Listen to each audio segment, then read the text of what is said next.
dans la vraie vie, les dernières études montrent qu'il y a en gros 37% de Français qui pensent que soit il n'y a pas de réchauffement climatique, soit il y a un réchauffement climatique, mais il n'est pas d'origine anthropique.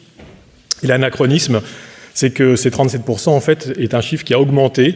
Il était de 8% moins en 2021, il est passé à 37% en 2022.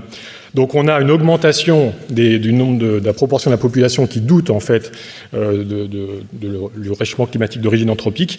Et on va aller voir maintenant sur les réseaux sociaux comment ça se passe et quelles sont les contributions notamment de ces espaces numériques à cela.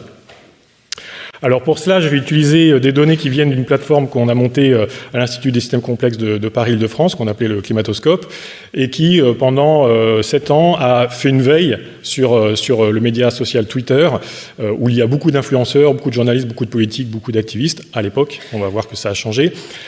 Et on collectait entre 500 000 et 2 millions de tweets par semaine qui parlaient du réchauffement climatique. Et vous allez voir qu'à partir de ça, on peut commencer à travailler sur les rapports de force et comment les choses évoluent.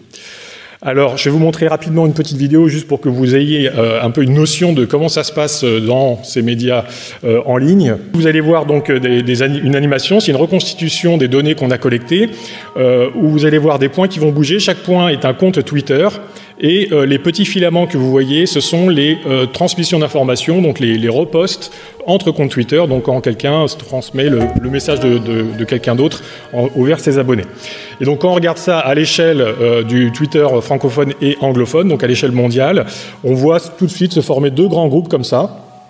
Une pulsation ici, c'est à peu près une semaine. Et donc, en bas, vous avez les climato-dénialistes avec beaucoup par exemple, de pro-Trump.